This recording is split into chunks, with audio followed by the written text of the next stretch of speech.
At 9:04 p.m., Sylvia Calloway stood over a $900 million engine that would not start and told the man in the frayed jacket that he had until 2 in the morning to succeed where 22 engineers had failed. Why does the valve stem pulled from that engine carry a serial number that, according to the manufacturer, was never issued to anyone? Nobody in that hangar knew the answer yet. Nobody in that hangar knew that the man she was threatening to fire had drawn the first sketch of the very system bolted into the engine's core, 11 years before her company existed under its current name.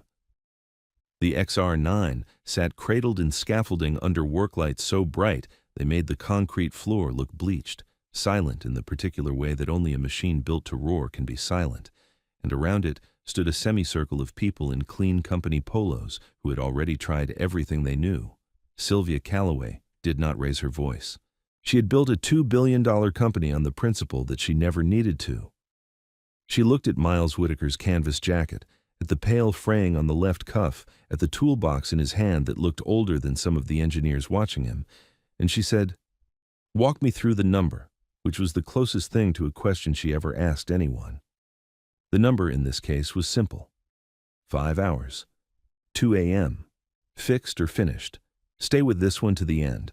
The part everyone in that hangar overlooked is smaller than a house key, and it changes whose company this really is. Miles set the toolbox down without answering right away, the way he set down most things, like the floor deserved to be asked permission. He looked at the engine the way another man might look at a person he hadn't seen in a long time, searching a familiar face for what had changed. Somewhere behind him, an engineer half his age laughed once quietly, not quite under her breath. Sylvia did not laugh. She simply watched him, arms crossed, a woman who had learned to read rooms for a living and had already decided incorrectly that this room held nothing left to read. She had 4 days until a $900 million contract signing depended on this exact engine performing exactly as promised in front of exactly the wrong people to disappoint, and she had just handed her last 4 days over to a stranger in a work jacket because her own staff, with all their degrees and all their clearances, had spent 19 hours failing quietly and expensively. What she did not know, what she had no reason yet to know, was that the man now crouching by the intake manifold, tilting his head a few degrees the way a man tilts his head to hear something underwater, had once held the patent rights to the very valve timing architecture her engineers were now failing to diagnose. He had written the tolerance specifications himself, by hand, before they were ever entered into any digital archive. He had never told her that. He had not yet had a reason to.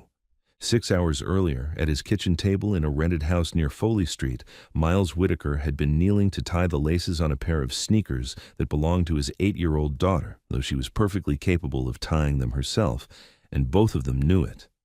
It was a small ritual they had built without ever agreeing to build it. Every night before bed, Iris set her shoes by the door for the next morning, and every night Miles knelt and checked the laces anyway, pulling each bow tighter than it needed to be, and Iris let him, watching the top of his head with the calm patience of someone humoring a smaller superstition than she actually believed in. "You already tied them," she said, not a complaint, just an observation, the kind she made about most things. "I know," Miles said, and did it again anyway. The phone rang at 8:41 p.m., a blocked number, a dispatcher from the staffing agency that placed him on contract jobs around the Denver aerospace corridor, telling him that Callaway Dynamics needed an emergency propulsion technician tonight, that the pay was triple scale, that they were, in the dispatcher's words, getting desperate. Miles had said yes before she finished the sentence, because triple scale meant the difference between a tight month and a broken one, and because that was the whole shape of his life now. A man who used to design engines for a living, now paid to keep other men's engines from embarrassing them. 11 years earlier, he had been a senior propulsion engineer at a company called Ashcroft Propulsion, where he and 2 others had built a valve timing system that solved a fuel efficiency problem the whole industry had been circling for a decade. Then, Ashcroft merged into a larger firm. The paperwork moved faster than the credit did, and by the time the merger settled into what would eventually be renamed Callaway Dynamics, his name had quietly stopped appearing on the filing. 6 months after that, Diane was diagnosed. 2 years after that, she was gone, and Iris was 5, and Miles had stopped chasing what his name used to mean and started making sure it still meant something to one person. He kissed the top of Iris's head, told the neighbor coming to sit with her that he'd be back before she noticed the difference, and drove out toward the Callaway test facility with his toolbox in the passenger seat, not knowing yet whose engine he'd been called to save. Only that whoever it was, they were desperate enough to call a man they'd never bothered to look up. He arrived at 8:58 p.m. to a hangar that smelled of jet fuel and fresh floor wax, and the first thing anyone said to him was not hello. It was Whitney Pennington, lead flight systems engineer, 34 years old, and visibly unwilling to hide her disbelief, looking at his jacket and his toolbox and asking, flatly, "Are you the vendor for the crane inspection?" He told her he was the mechanic sent to look at the engine. A ripple went through the room, not loud, just a shifting of weight from foot to foot, a few glances traded like currency. Someone murmured that they had been told a specialist was coming. Someone else said, not quietly enough, that they'd burned 19 hours and $40,000 in diagnostic time, and now the agency was sending them a man off what one engineer called, with a small, precise contempt, the maintenance roster. Sylvia Callaway crossed the floor at 9:02, in the same gray suit she'd worn since a 9 a.m. investor call that morning, and looked him over exactly once, top to bottom, the way she assessed anything she was deciding whether to spend more time on. "You understand what this engine represents," she said. It was not a question, though it had the shape of one. $900 million in contract signatures in 4 days. 22 of my own people couldn't find the fault. I need to know if sending you here was a mistake. Miles looked past her, at the engine, not at the room, the way a man looks at something he actually came to see. "You have people who can measure it," he said. "Do you have anyone who's listened to it?" The question landed strangely in a room built entirely around instrumentation, telemetry feeds, and diagnostic printouts stacked in a folder someone was still holding like a shield. Nobody answered him. Sylvia's jaw tightened, almost imperceptibly, the particular stillness of a person recalculating a decision they have already announced. 2 a.m., she said. "Fix it, or you're the last name I ever hear from that agency." Whitney watched him walk toward the engine with the specific disdain reserved for people about to fail publicly, and confirm what you already believed. And somewhere near the back of the room, an older man in a Callaway Dynamics polo shirt, silver-haired, heavy-set, leaning against the catwalk rail, went very still, watching Miles's face the way a man watches something he's afraid to name out loud too soon. Harold Ingram said nothing. Not yet. For the first 2 hours, Miles did nothing that looked like progress to anyone watching. He did not open a laptop. He did not request the telemetry printouts stacked 18 inches high on a rolling cart, though Whitney offered them twice, the second time with visible irritation at being ignored.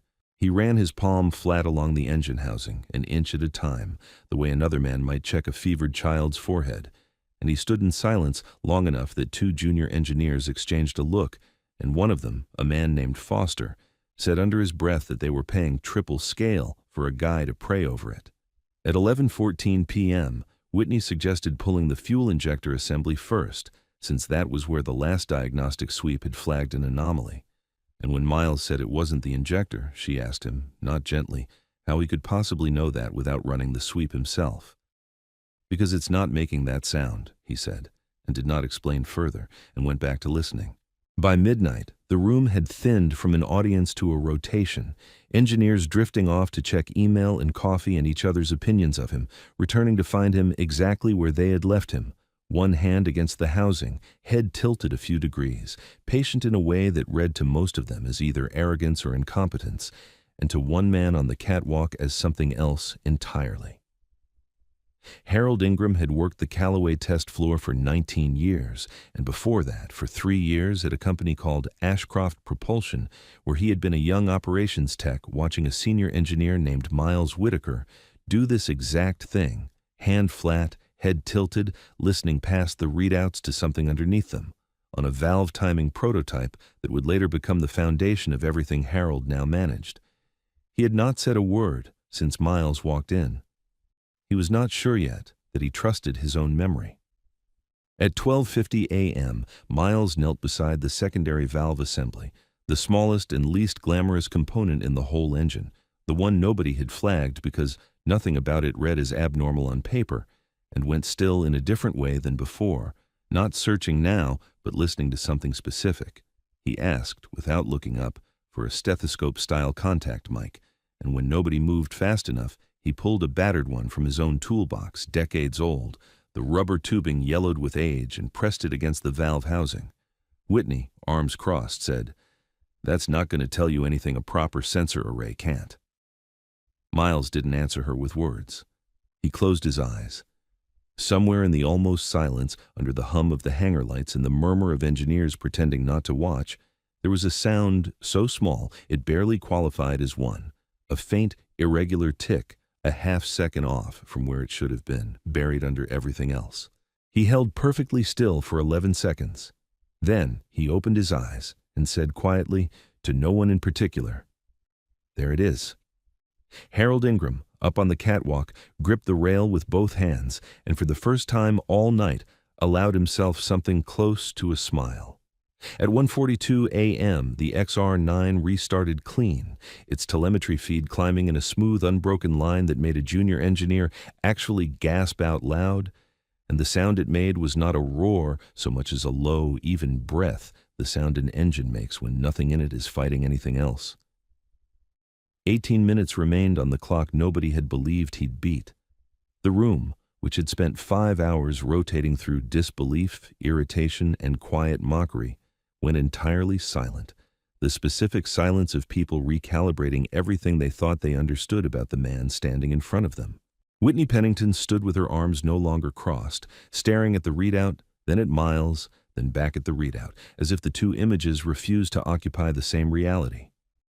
Sylvia Calloway did not move for a long moment. Then, Harold Ingram came down from the catwalk, slowly, the way a man walks when he has decided something and is no longer in a hurry, and crossed the floor to stand near Miles rather than near Sylvia, which itself said something to everyone watching. "I know who you are," Harold said plainly, not to the room, just to Miles, though everyone heard it. "I always did." Sylvia turned to him sharply. "You knew this man?" It was, the narrator might note, the first real question she had asked all night. Not a demand for a number, not an ultimatum dressed as inquiry, but an actual question, asked because she genuinely did not know the answer, and the not knowing had finally become impossible to ignore. Harold looked at her, then at Miles, who had said nothing, who was simply wiping his hands on a shop rag with the same unhurried calm he'd carried since 9 p.m. "Ashcroft Propulsion," Harold said. "Before the merger, before Callaway Dynamics was Callaway Dynamics." He let that sit. "He didn't fix your engine tonight, Ms. Callaway." He remembered it. Sylvia's expression did something complicated, contempt curdling into something closer to unease, and she looked at Miles now the way she should have looked at him 5 hours earlier. Actually looked, the frayed cuff, the small brass shape faintly visible through the collar of his thermal shirt, a man who had said almost nothing all night and had needed almost nothing to be right. "Ashcroft," she repeated, like the word cost her something. She had absorbed Ashcroft Propulsion's assets into her company's founding architecture the same year she'd renamed it. She knew the name the way you know the name of a building you've walked past for years without reading the plaque. Miles finally looked up. "You asked if sending me here was a mistake," he said, voice even, not unkind, not triumphant. "It wasn't a mistake. It just wasn't the first time I've seen this engine fail." He held up the small steel object he'd just pulled from the assembly, no bigger than a house key, turning it once in the light. Stamped along its side was a serial number, and even from across the room, Whitney could see something was wrong with it. Not damaged, not worn, just wrong. The digits arranged in a sequence that didn't match anything she recognized from 18 months of maintenance paperwork. The mystery that had brought Miles here at 9 p.m. was solved. The one this small object was about to open had barely begun. Miles turned the valve stem over in his palm under the hangar lights, while Whitney leaned in beside him, close enough now that the distance she'd kept from him all night had simply evaporated. "That's not a standard part number," she said, frowning, pulling up the manufacturer's parts registry on her tablet, with fingers that moved faster than her earlier certainty had. She typed the serial in twice, assuming a typo the first time. The second search returned the same result as the first. No match, not obsolete, not superseded, not archived. Never issued. "That's not possible," she said, and Miles, who had learned a long time ago not to argue with a fact just because it was inconvenient, said only, "It's in your engine, so it's possible." Sylvia had come to stand behind them by then, arms crossed again, though the posture meant something different now than it had at 9 o'clock. "Pull the maintenance history," she said, "all of it, every engine that's used this valve assembly." What followed took 90 minutes and turned the hangar's rolling cart of printouts into something closer to a crime scene log. Whitney cross-referenced part orders against installation records against the manufacturer's registry, and the number that emerged was not one engine or two, but 41 across the test fleet, every one of them fitted, over the previous 18 months, with a valve assembly that matched none of the manufacturer's certified stock.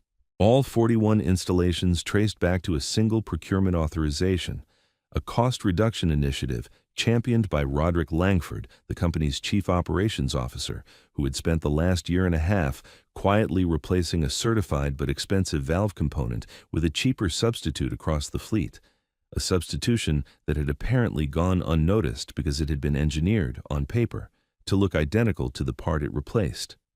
"His contract renewal has a cost savings bonus tied to procurement efficiency," Whitney said slowly, reading from a file she probably wasn't supposed to have pulled at 3 a.m., her voice flattening as the shape of it became clear to her. Sylvia said nothing for a long moment, standing very still, doing the math that every founder eventually has to do about the people closest to the top of their own company. 4 days remained until the public demonstration and the $900 million contract signing, and now 40 other engines across the fleet needed to be found, inspected, and either cleared or quietly replaced, without a hint of it reaching the press or the client whose signature was supposed to make all of this permanent. "If this gets out before the signing," Sylvia said, mostly to herself, "there is no signing." Miles set the valve stem down gently on a clean rag, the way a man sets down something he intends to come back to. "It already got out," he said, 2 hours ago, to the only person in this hangar who bothered to listen for it. It was Whitney, working alone at a terminal near dawn's first hour while Sylvia paced a private office 1 floor above, who found the detail that turned the night's crisis into something colder. The maintenance log for tonight's failed engine, the one that should have shown a routine inspection cycle stretching back weeks, had in fact been altered 11 minutes before Miles Whitaker walked through the hangar doors at 8:58 p.m., a single entry inserted, backdated to make the substituted valve appear original certified stock, time-stamped and logged under a credential that did not belong to any member of the overnight maintenance crew. It traced instead to an administrative login registered to Roderick Langford's office. Whitney sat with that for a long moment before she brought it to Miles rather than to Sylvia, some instinct telling her the order of who heard it first mattered. Miles studied the printout under the work light, and something in his face changed in a way it hadn't changed all night. Not surprise exactly, but recognition, the specific stillness of a man watching an old wound reopen along a line he remembered cutting himself. "The tolerance on that valve," he said slowly, turning the printout toward the light. "I know why it fails at exactly this pressure threshold. I flagged this same defect 11 years ago." Whitney went quiet. "At Ashcroft," he said, "before the merger. I wrote it up in a design review, told them the tolerance margin on that housing was too tight for sustained thermal cycling, that it would fail somewhere between year 8 and year 12 of continuous use. I was overruled. Cost and schedule, the report got filed and, as far as I ever knew, forgotten." He set the printout down. "It wasn't forgotten, it was buried, twice, once 11 years ago and once again 18 months ago, by somebody who apparently found the exact same defect and decided the cheaper fix was worth the risk a second time." Whitney sat with that, and then quieter, asked the question the whole night had been circling without either of them saying it aloud. "Whose patent is the valve timing system built on?" Miles didn't answer right away. He didn't need to. Whitney was already pulling the original 1990s adjacent filing history for Callaway Dynamics' founding architecture, the patent that had made Sylvia's company what it was, the document that had, 11 years earlier, listed 3 inventors on an Ashcroft propulsion filing, and then, somewhere in the paperwork of a merger, listed only 2. Sylvia Calloway came down from her office at 4:50 a.m. to find Whitney holding the printed filing in both hands like something that might change shape if she set it down. And Miles, standing near the engine he'd fixed 6 hours earlier, patient, the way he'd been patient all night, the way a man is patient when he has already carried a thing this heavy for 11 years, and 1 more hour makes no real difference. "There's a third name missing from your company's founding patent," Whitney said, before Sylvia could ask anything else. Sylvia looked at the document, then at Miles, and for the first time all night, she did not know what question to ask at all.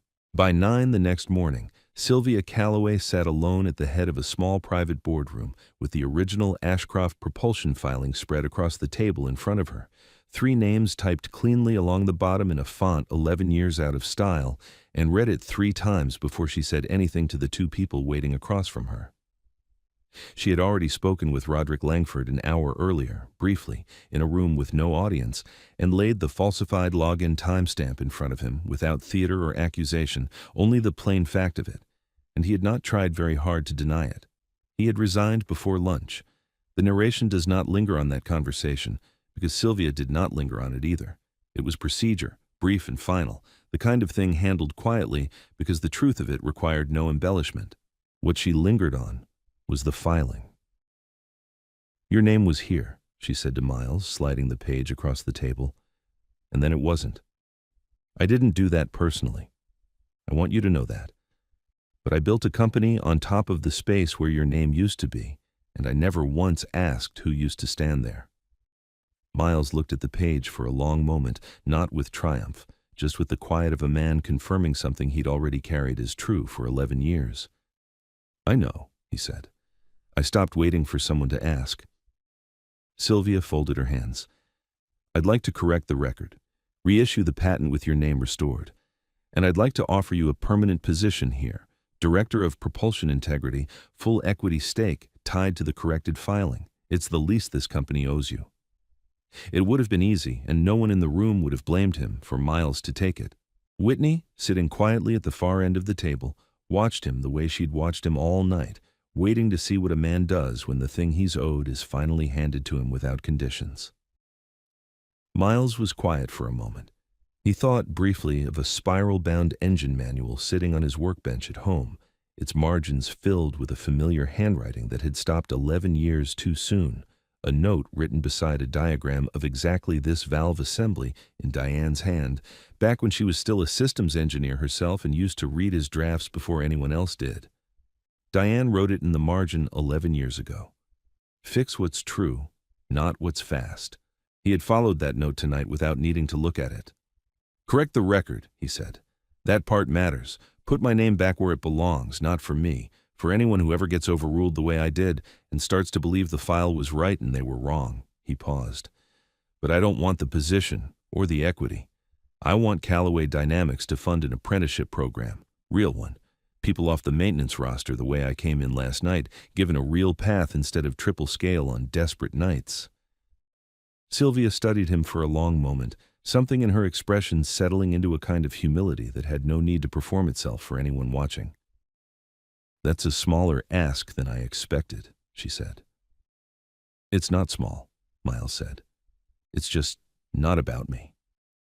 3 months later, the corrected patent filing sat quietly in the public record, 3 names in the right order, and Roderick Langford's departure had been absorbed into the company's history as a line item nobody outside the building much discussed.